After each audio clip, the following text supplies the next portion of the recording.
Hello friends, स्वागत है आप सभी का आपके अपने चैनल में। फाइनली वेस्ट बंगाल में टीएमसी पार्टी की भारी जीत के बाद ममता बनर्जी ने तीसरी बार वहां के मुख्यमंत्री के रूप में शपथ ग्रहण कर लिया है। आप लोगों के बहुत सारे क्वेश्चंस थे कि क्या अब आगे आने वाले समय में टीएमसी पार्टी किस तरीके का अपना रिएक्शन देने वाली है। क्या ये रूलिंग पार्टी 5 साल का टेन्योर पूरा कर पाएगी, या ऐसे भी क्वेश्चन थे कि क्या वेस्ट बंगाल के डिवीजन हो जाएंगे, उसके टुकड़े हो जाएंगे। दोस्तों, आप लोगों के इस तरह के सवालों का मन में उठना जायज़ है, जिस तरीके की परिस्थितियां इस समय वहां पर बनी हुई हैं। आप में से बहुत से लोगों ने ये भी सवाल किए हैं कि क्या वहां पर राष्ट्रपति शासन लगेगा या नहीं लगेगा। आप लोगों के तमाम सवालों का जवाब मैं देने की पूरी कोशिश करूंगी। ममता बनर्जी ने तीसरी बार वहां पर मुख्यमंत्री पद की जो शपथ ली है, उस चार्ट की अगर हम बात करें, 5 मई 2021 को सुबह 10:45 पर यह शपथ समारोह हुआ। कर्क लग्न के उदय राशि के साथ में। लग्न में कोई ग्रह नहीं है, इनफैक्ट लग्न से 5th हाउस तक कोई ग्रह नहीं है। 5th हाउस में केतु है वृश्चिक राशि का, और राशिश मंगल यानी 5th हाउस का जो लॉर्ड है मंगल, वो 12th हाउस में चला गया बुध की राशि में, अपने शत्रु क्षेत्रीय स्थान में। लग्न खाली है, लेकिन लग्नेश चंद्रमा अष्टम भाव में चला गया राहु के शतभिषा नक्षत्र में। शतभिषा नक्षत्र अपनी कूटनीति के लिए जाना जाता है। शत्रुओं को फंसाने वाला नक्षत्र होता है, बदला लेना या शत्रुओं को शिकस्त देने वाला नक्षत्र होता है।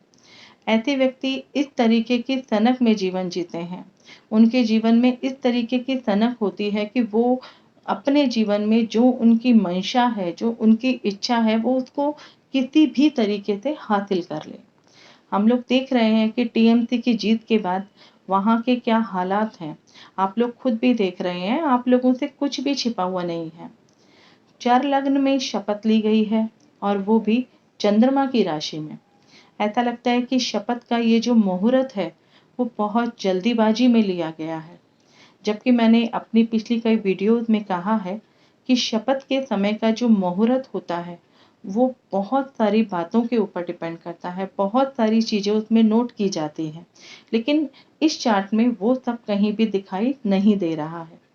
लग्नेश चंद्रमा का अष्टम भाव में जाना, साथ में षष्ठेश गुरु का साथ होना, वहां के शासक की मानसिकता को शो कर रहा है कि वहां का शासक, वहां का राजा कैसा होगा, आगे आने वाले समय में उसका कार्य करने का तरीका कैसा होगा।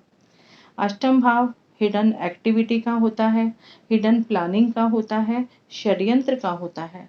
और चंद्रमा मन का कारक होता है, पब्लिक के विचारों का, पब्लिक के इंटरेस्ट का कारक होता है।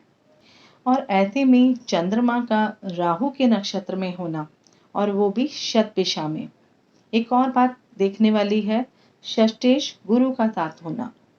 ये जो योग बन रहा है वो अष्टम भाव में भी बन रहा है। तो वहाँ की जनता की और वहाँ के शासक की जो मानसिकता है, वो इस चार्ट में भली भांति दिखाई दे रही है। हम लोग जानते हैं वहाँ के क्या हालात हैं। ये गुरु षष्ठेश होने के साथ साथ नवमेश भी है। छठा भाव रोग के लिए, ऋण के लिए, शत्रुओं के लिए और बहुत सारे विवादों के लिए देखा जाता है। वहीं नवम भाव धर्म के लिए, शासन व्यवस्था के लिए देखा जाता है। यहाँ गुरु अपने से तीसरे और 12वें भाव में लग्नेश चंद्रमा के साथ अष्टम भाव में है, जो धर्म का, शासन का वह दिखाता है। शत्रुओं के लिए षड्यंत्र में लिप्त होना दिखाता है। और ये स्थिति अभी आगे और बढ़ने वाली है, क्योंकि गुरु विस्तार को रिप्रेजेंट करता है, वृद्धि को शो करता है। शत्रु बढ़ेंगे, रोग बढ़ेंगे, ऋण बढ़ेगा, जिसकी वजह से वहाँ की जो शासन व्यवस्था है वो भी डिस्टर्ब हो जाएगी। ये गुरु मंगल के धनिष्ठा नक्षत्र में है, जो कुंडली का पंचमेश और दशमेश है। पंचम भाव सत्ता का धन है, और दशम भाव सत्ता का भाव है। ये खुद मंगल भी राहु के नक्षत्र में है, आद्रा में। जो कहीं ना कहीं आक्रामकता को, प्रहार क्षमता को रिप्रेजेंट करता है। हम लोग जानते हैं मंगल वेपन को, ब्लड को शो करता है, हिंसात्मक प्रवृत्ति को शो करता है। तो आने वाले समय में वहाँ का धन यानी सरकार का जो धन है वो वेपन्स में, खून खराबे में, लड़ाई झगड़ों में जाने वाला है। 12th हाउस वैसे भी व्यय का भाव होता है। वहाँ से अगर मंगल की स्थिति को देखें तो मंगल वहाँ से 6th हाउस को और 7th हाउस को देख रहा है। 6th हाउस हम जानते हैं कॉन्फ्लिक्ट का हाउस है, डिस्प्यूट का हाउस है, विवादों का हाउस है, यहाँ तक कि रूलिंग पार्टी का हाउस है। तो आप समझ सकते हैं कि सत्ता का धन कहाँ व्यय होगा, शासक का मन कहाँ होगा, कैसा होगा। षष्ठेश होकर जुपिटर मंगल को भी देखता है और 4th हाउस को भी देखता है। तो जनता का जो रुझान होगा वो कैसा होगा, कहाँ होगा, ये भी आप लोग समझ सकते हैं। 7th हाउस में मंगल का 8th एस्पेक्ट भी है, जहाँ पर स्वराशि शनि बैठे हुए हैं। सप्तम भाव मुंडेन एस्ट्रोलॉजी में अपोजिट पार्टी के लिए भी देखा जाता है। इस शनि का 3rd एस्पेक्ट 9th हाउस में है, 7th एस्पेक्ट लग्न में है और 10th एस्पेक्ट 4th हाउस में है। शनि हम जानते हैं स्टेबिलिटी का कारक है। इस शनि पर मंगल का 8th एस्पेक्ट है, जो कहीं ना कहीं ये शो करता है कि अपोजिशन पार्टी पर किस तरीके से दबाव बनाया जाए। इस चार्ट में दो बातें बहुत अच्छी हैं, स्वराशि शनि और एक्सॉल्टेड सूर्य 10th हाउस में, और दोनों ही स्ट्रांग रूप से 4th हाउस को देख रहे हैं, जनता के सुखों को देख रहे हैं। हालांकि जुपिटर का एस्पेक्ट भी है 4th भाव पर, लेकिन ये जुपिटर डिस्टर्ब है चार्ट में। लेकिन विपरीत राजयोग भी यहाँ पर बन रहा है जुपिटर के द्वारा, जो कुछ विपरीत परिस्थितियों के बाद मिलने वाले सुखों की तरफ इशारा भी करता है। अगर सही सलाह वहां की जनता को मिल जाए तो परिस्थितियां विपरीत भी हो सकती हैं। लेकिन 9th लॉर्ड होकर जुपिटर खुद अपने से द्वादश भाव में है। नवम भाव हम जानते हैं धर्म का भाव है, सिस्टम का भाव है, शासन प्रणाली का भाव है। उसका खुद का अपने से 12th हाउस में जाना यानी कि खुद का व्यय हो जाना, यहाँ जुपिटर की शुभता में कमी आ रही है। तो वहाँ की जो नीतियां हैं उनके डिस्टर्ब होने की तरफ भी इशारा करता है। वहाँ पर किसी भी तरीके के सिस्टम को स्थायी रूप से नहीं देखा जाएगा। मतलब किसी भी न्याय व्यवस्था को, चाहे वो राष्ट्रपति शासन हो या कोई भी कानून की व्यवस्था हो, उसे एक प्रॉपर तरीके से वहाँ पर लागू होने ही नहीं दिया जाएगा। यहाँ पर एक बात और देखने वाली है, 10th हाउस में सूर्य एक्सॉल्टेड है जो दिग्बली भी है। तो एक बार देखने से ऐसा लगता है कि वहाँ की जो स्टेट गवर्नमेंट है वो काफ़ी अच्छी तरीके से काम करेगी, लेकिन वो किस तरीके से अपना रोल प्ले करेगी उसकी चर्चा हम वीडियो के आगे करेंगे कि ये जो सब होगा और इसका जो ज्योतिष कारण है वो क्या है। तो यहाँ पर लग्नेश चंद्रमा का 9th लॉर्ड गुरु के साथ होना, और वो भी अष्टम भाव में। वैसे तो गुरु यहाँ इतना खराब नहीं है, लेकिन षष्ठेश होकर और अपने से 12th में होकर ये गुरु थोड़ा सा डिफीट हो गया है, अफ्लिक्टेड हो गया है। और इसका दूसरा कारण है लग्नेश चंद्रमा और राहु का नक्षत्र परिवर्तन। प्रॉमिस कुछ और होंगे, रिजल्ट कुछ और होंगे। ऐसी बहुत सी बातें आगे हमें देखने को मिलेगी वेस्ट बंगाल में।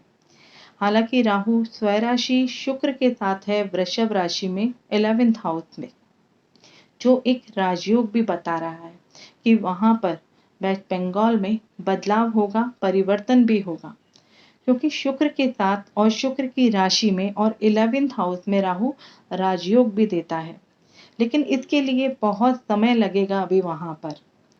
जिस समय ये शपथ ली गई उस समय राहु में राहु की अंतर्दशा है और शनि की प्रत्यंतर दशा है। 11th हाउस में राहु भी अपनी साउंड पोजीशन पर है और 7th हाउस में शनि अपनी साउंड पोजीशन पर है, शश योग के साथ बैठा हुआ है, जो अपोजिशन पार्टी की स्टेबिलिटी को, उसके संयम को, उनकी सहनशीलता को रिप्रेजेंट कर रहा है। राहु का इस पर एस्पेक्ट होने से कहीं ना कहीं शनि को यानी अपोजिशन पार्टी को डिस्टर्ब करने की कोशिश की जाएगी। इस शनि पर मंगल का भी एस्पेक्ट है, तो आगे आने वाले समय में स्थितियां और भी गंभीर रूप लेंगी। नवांश में भी अगर हम देखें तो नवांश में ये जो दशा सीक्वेंस है वो 9th हाउस में है और चंद्रमा भी इसमें इन्वॉल्व है, जो D1 का लग्नेश होने के कारण वहां के शासक के द्वारा, वहां के राजा के द्वारा सभी नियमों की, सभी कार्य प्रणाली की, सभी कानून व्यवस्था की अवहेलना को भी शो करता है। यानी किसी भी नियमों को ना माना जाना, लूटपाट, हत्याएं बड़े स्तर पर हमें देखने को मिलेगी, वायलेंस देखने को मिलेंगे, आगजनी की घटनाएं देखने को मिलेंगी। आप लोगों के सवाल थे कि क्या ये सरकार अपना कार्यकाल पूरा कर पाएगी? देखिए, ज्योतिष में किसी भी सरकार को या किसी भी चीज को स्थायी रूप देने के लिए लग्न की राशि, सूर्य की राशि और चंद्रमा की स्थिति को देखा जाता है। लग्न में ना तो फिक्स साइन है, इसका पहला नेगेटिव पॉइंट। दूसरा इसका नेगेटिव पॉइंट है सूर्य का चर राशि में होना, चाहे वो एग्जॉल्टेड ही क्यों ना हो, लेकिन नवांश में जाकर के ये सूर्य लग्न में जाकर नीच के हो गए हैं। इसका जो तीसरा नेगेटिव पॉइंट है वो है चंद्रमा का दोनों ही चार्ट में हैवीली मेलेफिक होना, एफ्लिक्टेड होना। कहीं ना कहीं ये तीनों पॉइंट ये इशारा करते हैं कि ये सरकार अपना कार्यकाल पूरा नहीं कर पाएगी, किसी भी कारण से उसका ये टेन्योर पूरा नहीं होगा।